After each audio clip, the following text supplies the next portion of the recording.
Dr. Rob Verkerk, welcome to the show, my friend. Thank you. Wonderful to be here, Ben.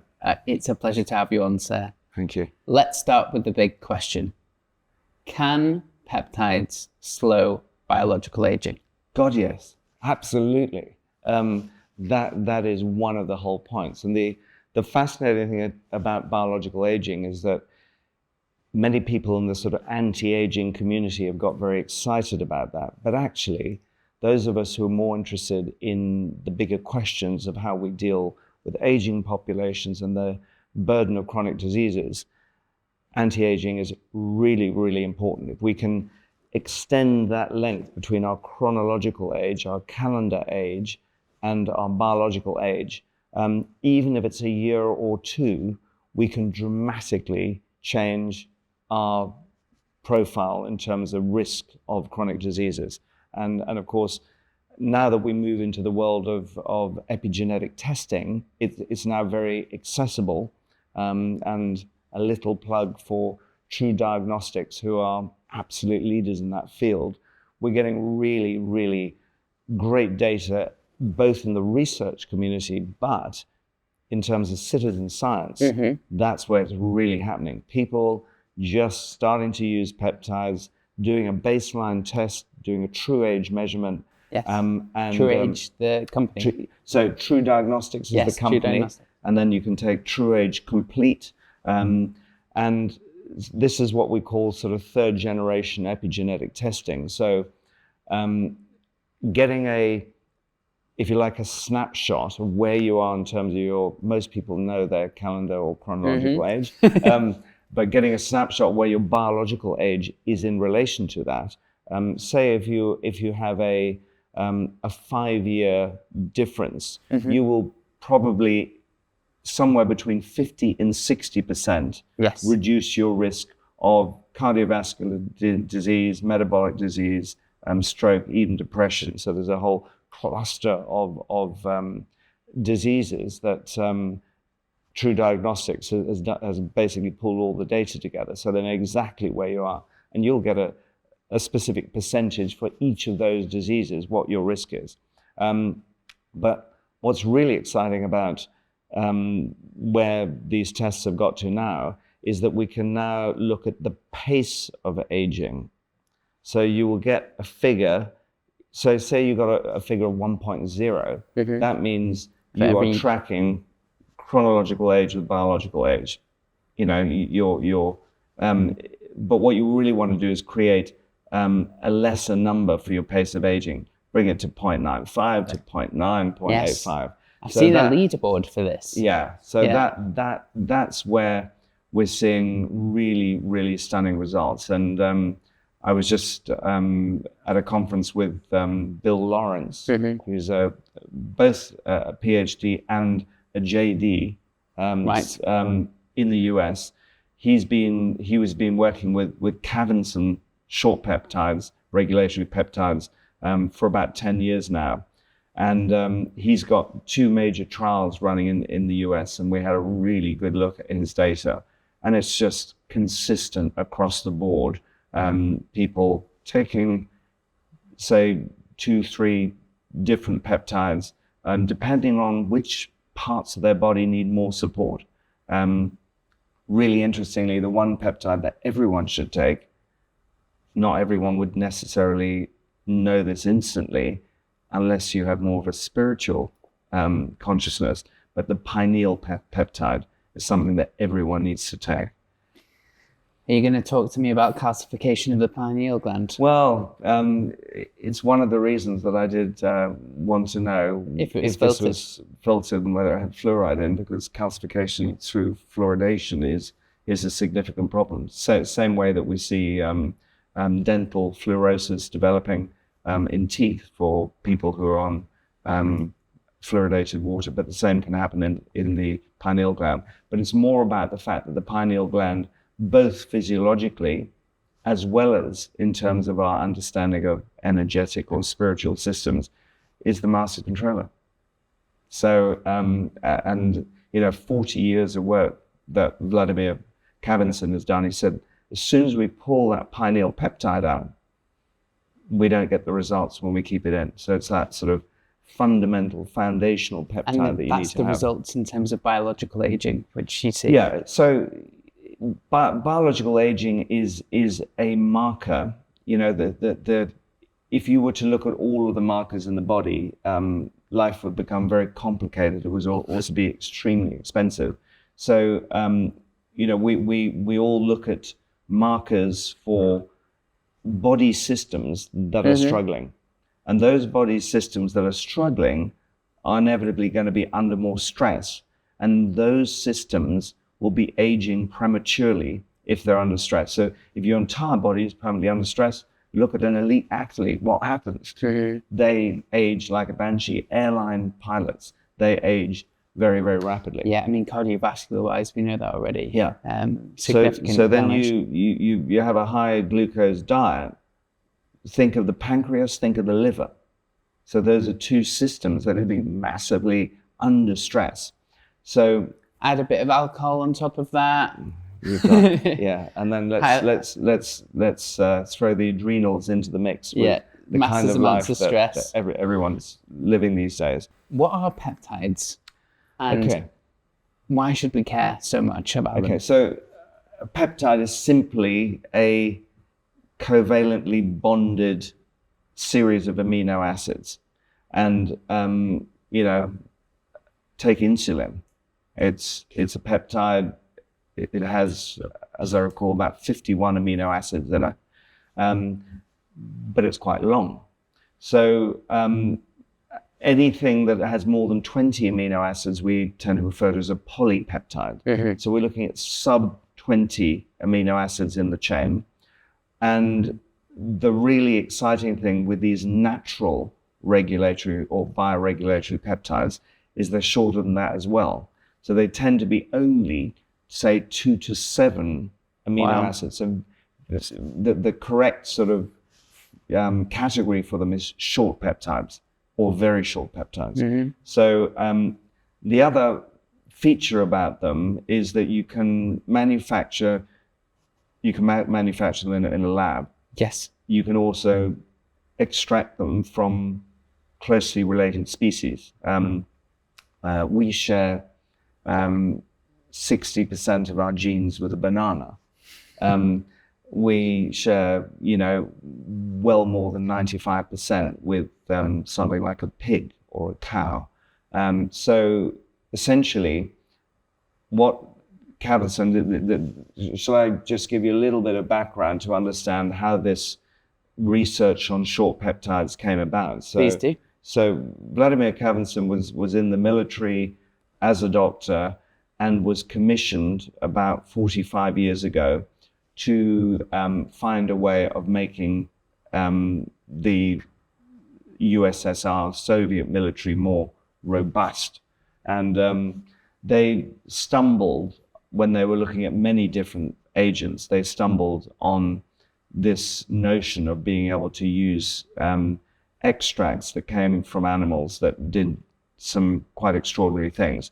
And essentially that has resulted in 40 years of work. Very sadly, on the 6th of January this year, Vladimir Kavinson passed.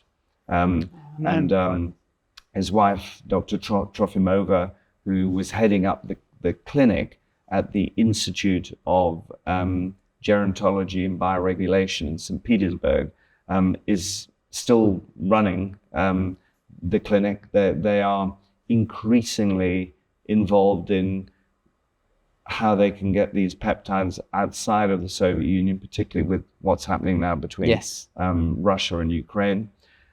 The manufacturing site for the natural peptides has for many years already been in the EU. So, you know, when people think, oh, these are Russian peptides, well, actually they're not. They're coming from a pharmaceutical grade manufacturing facility dealing with pigs and cows, so the bovine and porcine sources. And essentially the peptides are extracted from very specific organs and tissues and then purified to a very, very high degree. and then they can be stored and they have pretty good shelf life. They're mixed with a very small number of excipients, so you are essentially taking a concentrated series of these natural peptides. In terms of understanding the principle, the principle is if you take a specific regulatory peptide from a specific organ of a closely related species, it speaks, it communicates to that organ. And these very, very tiny peptides, they enter the nucleus. In fact, they enter the nucleolus, right in the heart of the cell.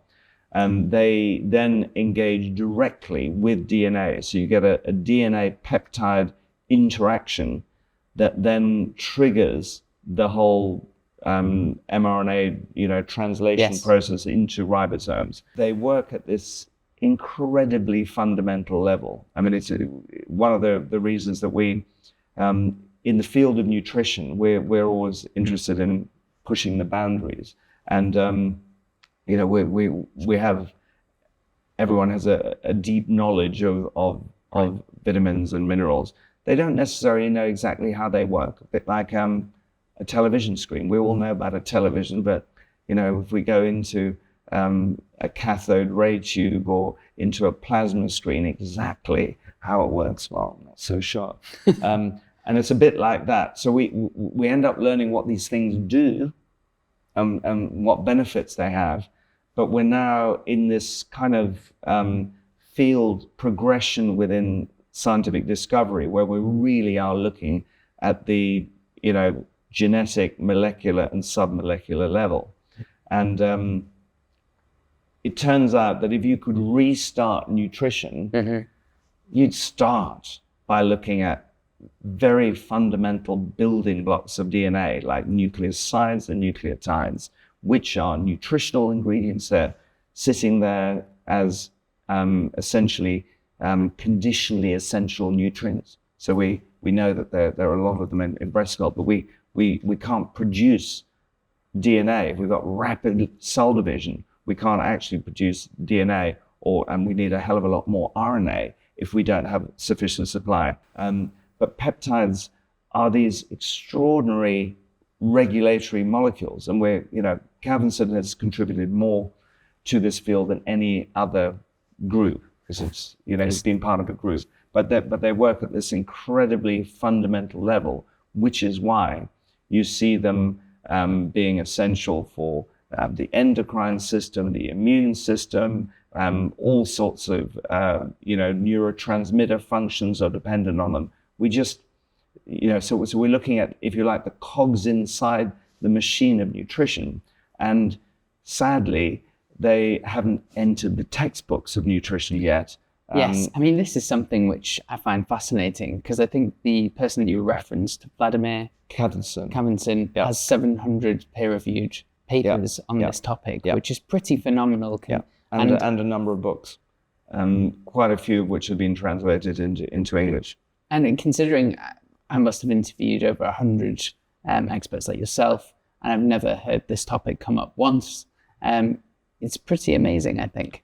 Yes, it is. And, what tends to happen, if you look in the world of, say, frequency medicine, when we thought the Iron Curtain had disappeared, actually some of this is a linguistic issue, some of it is a cultural issue, other parts of it are a geopolitical issue. So that some of the science that's been going on in Russia just has not found its way into the Western world.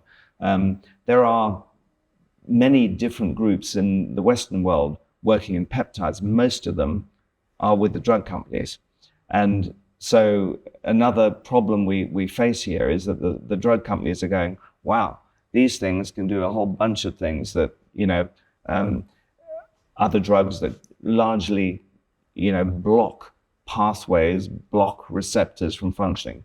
These are facilitators of biological function. They are bioregulators.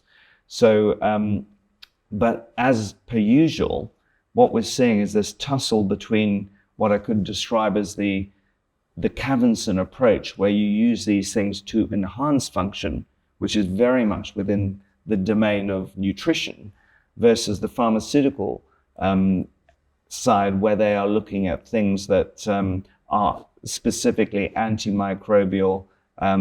You can get peptides that promote cancer. Okay. You can get peptides that are protective against cancer. So because we're dealing with this codon language of DNA, and we don't fully understand, we're at the beginnings of understanding the language of DNA, it's very, very easy to get it wrong. And so we resonate very strongly with the Cavenson approach, because it says, right, even though they are making some synthetic pesticides, they are absolute 100% analogs of the natural ones. So they're not trying to invent a new language the way the drug companies are. So they're saying, let's just extract the peptides that exist in these organs. We know that they are pluripotent stem cells, small in number, that sit in every one of our tissues, that are waiting for the instructions to come along from these bioregulators to say, help me. and let's remember that a pluripotent stem cell is really identical to an embryonic stem cell. It's just an adult version of the same thing. Yeah, so these are cells which can basically differentiate into any other cell in the human body. So it could be used to repair tissue. Correct.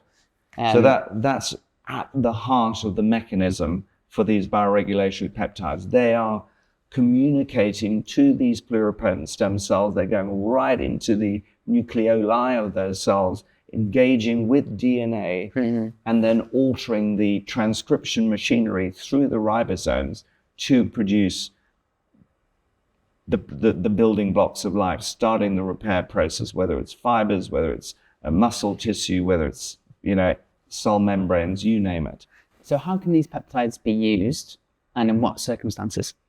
Well, the thing is, they can be used by absolutely everyone. They're not the cheapest nutritional supplement, but they are selling both in Europe now and in the United States and many other parts of the world under the category of dietary supplements. Why? Or food supplements in Europe. The reason being that they are a concentrated source of nutrients. We can all legally engage in nose to tail eating of animals. We can also go tip to root for plants. It's actually a great thing to do in nutrition. We have been far too selective about the plant parts and the animal parts that we were eating. And in fact, a lot of the problems that peptides we have consumed, like nucleotides, historically in our diets, but since we've taken organ meats out of the diet, we're really deficient in these regulatory peptides and these building blocks. These regulatory peptides are actually in organ meats naturally. They are. So I've heard this comment, I think it's in Chinese medicine, when they say like feeds like. Yep. Sometimes they're referring to certain vegetables which look like things in the human body. For example, a walnut kind of resembles a brain with the different hemispheres. Yep. But are you saying that if I eat lamb's liver, let's say, those peptides will actually be nurturing my liver? So is there science behind that? So we're very used to looking at the role of telomerase, the end caps of chromosomes, as being the gauge for where we are. For every cell division, our telomerase, our telomeres shorten. And as we get older, the amount of the enzyme telomerase changes, so that we have increasing problems with age. But of course, there are many other reasons that we are aging. And one of the very fundamental ones is that we don't have enough resources to talk to the systems that can engage with repair. So when you start to see the breakdown of DNA repair mechanisms, combined with immunosenescence, you might say, well, yes, we've got to try and reduce telomere shortening, but what we really need to do is put regulatory peptides into that system, because it does both. There's very, very clear evidence that it not only reduces the rate of shortening of telomeres, it actually can, it's when we start looking at the data with individual subjects, we see there's a big inter-individual difference. So with some people... Is that for the dose for the peptide itself? Yes. Okay. So and you can't really know where you are until you start taking them. But it's very, very rare to see someone that doesn't respond at all. But there are some people who can be on a peptide regimen, say for 2 years, and will experience a reversal of biological age that might be 10 years in that 2 years. So they should have got 2 years older, but they've got 10 years younger. And another person where it might just be they've been on it for 2 years, it might be 3 or 4 years. Yes, the concept, the principle of taking peptides from a young, healthy animal that is not aging and putting it into a host, another organisms, ourselves, who has specific, programmed aging response that is linked to a gene environment epigenetic interaction, makes a huge amount of sense. So and that's essentially why the source of your peptides is so crucial. What's also been found is that if you create the synthetic analog of the natural peptide, you get a different kind of effect. You actually need the natural peptides. What they found for people with significant chronic diseases, they will often use injectable synthetic peptides first to kick the response off, and then follow up with dietary peptides. When you say dietary peptides, what are you referring to exactly? With the supplemental form. So these are completely naturally extracted forms, just concentrated. They are really, so in fact, if we look at the trials being conducted by Bill Lawrence in the US, no injectables, no synthetics, 100% of them are these naturally derived supplemental peptides. I mean, this is absolutely fascinating. So I guess we can't really quantify the effect that our nutrition has in terms of eating these organ meats on that said organ. But we know that the peptides, when they're extracted, are incredibly powerful in that regard. The bottom line is that you would need to be eating organ meats a lot of the time. Probably overdosing lots of minerals. The effect may not be that profound because the amount of peptides is very, very small in organ meats, which is the principle of concentration. And that principle we're very used to dealing with in nutrition. If you relied only on the amount of, let's say nicotinic acid that was in the diet, you couldn't exert the kind of effects on neurotransmitters or cholesterol or that you could when you take very high dose nicotinic acid. So that principle is already there. So you've explained how peptides can be used to reduce or at least reverse some of the biological aging. How can they be used to regenerate new tissue if something is damaged? Essentially by using the peptide that is derived from that very tissue that has the problem, because of the signaling system and the fact that our genes are so similar when we look at a porcine or bovine source, that someone who has circulatory issues will want to use, say, the vessel's peptide.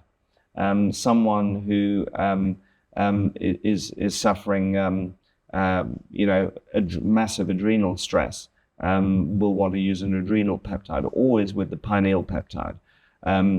There are also some sort of specific peptides that the Cavenson group, the Institute of Gerontology, Bioregulation and Gerontology, have determined over time. I had my own, I suffered an injury. Yes, tell me about that. Yeah, I suffered an injury in my inner ear. I basically broke the round window I had been scuba diving, but that wasn't the problem. The issue, I was snorkeling on this particular day, and my daughter dropped her mask in 11 meters of water. And this is in Croatia. The water is very, very salty, and it was damn hard going down to get it. And I went up and down 10 times, and I was at the limits of my lung capacity trying to get down there, and eventually got it. And the next day, I jumped on my bicycle and I cycled over the mountains, and I got what I thought was going to be. It felt not that I've ever had one before. I thought, is this a stroke? And I completely collapsed at the side of the road, picked up by the ambulance. No, I'd ruptured my round window. So in terms of the healing strategy for that, typically you can see if it's going to naturally heal. You can it can through surgical techniques. It can be sewn back, but that will often create a lot of damage to your ear. So I went on I went immediately onto a nutritional strategy. I did my 50 grams of essential fatty acids to bring the inflammation down, and massive amounts of curcuminoids. I just filled myself with nutrition, but then I put the peptides in, and essentially the consultant ENT specialist who was monitoring me was blown out. I mean, my son is an ENT consultant, and he went through the family and told everyone, you've got to get used to my father's life-changing injury, and he will suffer Meniere's disease for the rest of his life, and he probably won't be able to ride a bike again, certainly won't be able to go scuba diving again. And I thought, that's not who I am. So, and I have access to resources that not everyone has. Mm-hmm. Yes, in essence, I have fully repaired the round window into my cochlea. I've restored my hearing. I have no balance issues. I'm back on a bike. I'm scuba diving. I'm doing the whole lot. So, yes. What did your ENT say, and your son? They showed my son showed a lot more interest in peptides. Younger generation, the soon to retire ENT specialist. He had told me to go on a low salt diet, and so when I told him, he said, must have been the low salt diet. I didn't want to tell him I never went on a low salt diet. I never went. I really don't believe in a low salt diet. I believe in not taking table salt, synthetic sodium chloride with silicon dioxide in it. But if you sea salt, look at the work from Masters University in Canada. Unfortunately, it's another one of these whole horrendous things where the science has been confused and manipulated.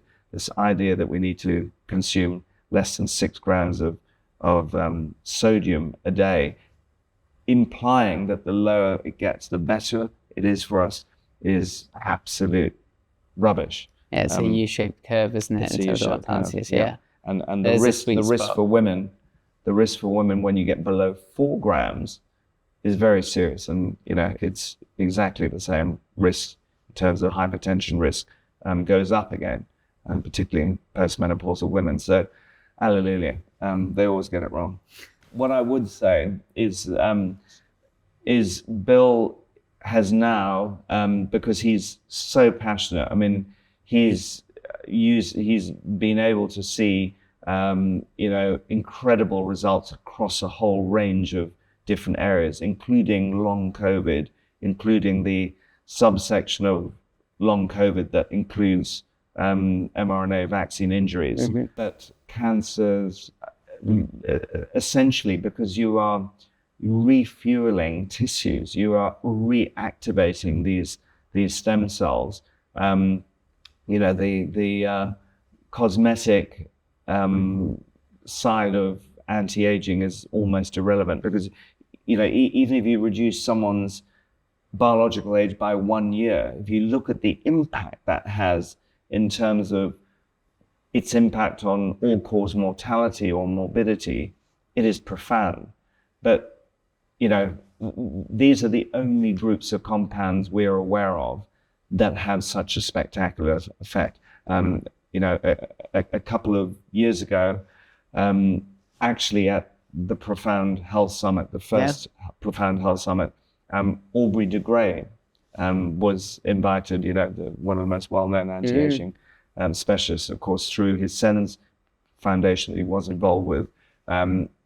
They've spent millions, multiple millions, trying to find agents. And he gave the after-dinner speech the morning before Cavenson did his full spiel of 40 years worth of work. And he very confidently said, there isn't a single agent that we have been able to find that actually reverses age. And then Cavenson promptly the next morning showed, so this is what happens when evidence is kept behind the Iron Curtain. Bill Lawrence was very, very aware of this, then has been working with primarily healthcare professionals. Yes. They are the data points. But what I would say, Bill has now got a whole series of interviews on YouTube that you can listen to get the inside track. So he's decided to be very, very transparent about what's happening in these trials.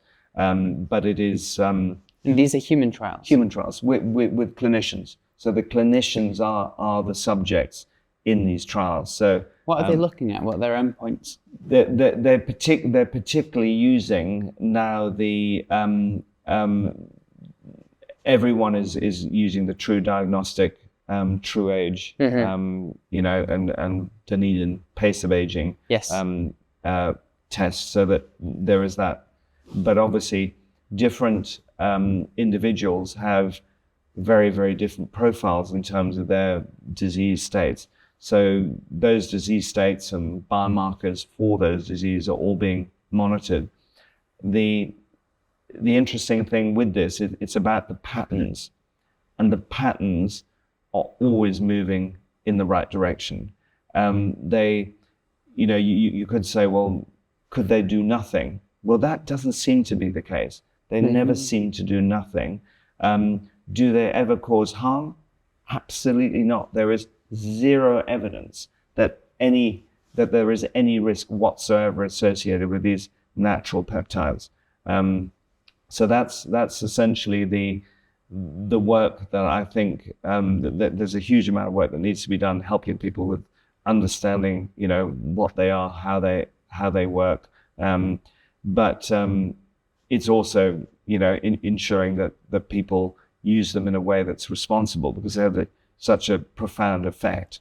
And there is, always a risk that people make excessive claims, and excessive claims are the first thing that will draw in the regulators, who will say, we think these are drugs.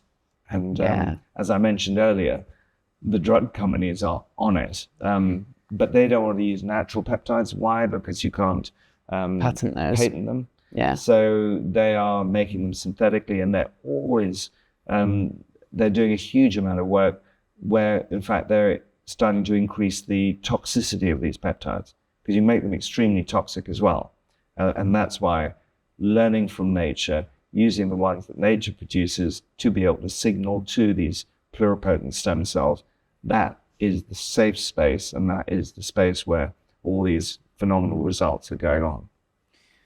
So how can practitioners in the UK, healthcare practitioners, get hold of these peptides and start utilizing them in practice? Is that possible now? It's beginning to be possible. So it's a supply chain issue. And just to be transparent, I am involved with Profound Health, which is the company that is directly involved with the Cavenson team in Russia, who are also moving out, increasingly outside of Russia. Already the key manufacturing plant is within the EU. Because of the Russia-Ukraine war, it's been very difficult to get continuous supply. And of course, there have been huge taxes applied to any Russian product coming out of it. So that is not that has interrupted supply. So essentially, what's happening at the moment is that the EU produced peptides are now coming to the UK, and they're being manufactured in the UK, and we're actually overseeing that whole process. And from there, they will be distributed worldwide. All of them will be going through the Nature's Marvels portal. So you can go to naturesmarvels.com, and that's going to be the portal. In time, you will see them turning up on, Natural Dispensary and other practitioner-specific portals as well. But it's early days. It's a very exciting time. Yeah, it is. Excellent. Ladies and gentlemen, Rob Verkerk. Rob, it was a pleasure to have you on the show. You're such a wealth of information on a number of different topics. Thank you so much, Ben. It's been an absolute pleasure talking to you, as always. What does the next 6 to 12 months hold for you?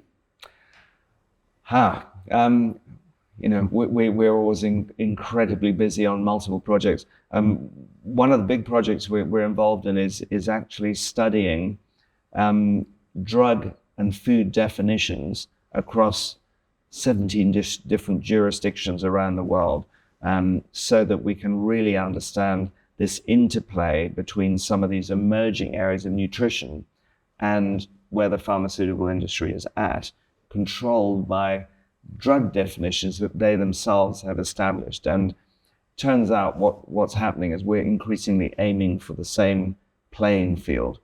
And so we need to take action now if we're to secure a safe space, if you like, a safe harbor for these kinds of products, because the drug companies, their patented medicine, blockbuster drug pipelines are pretty much dried up.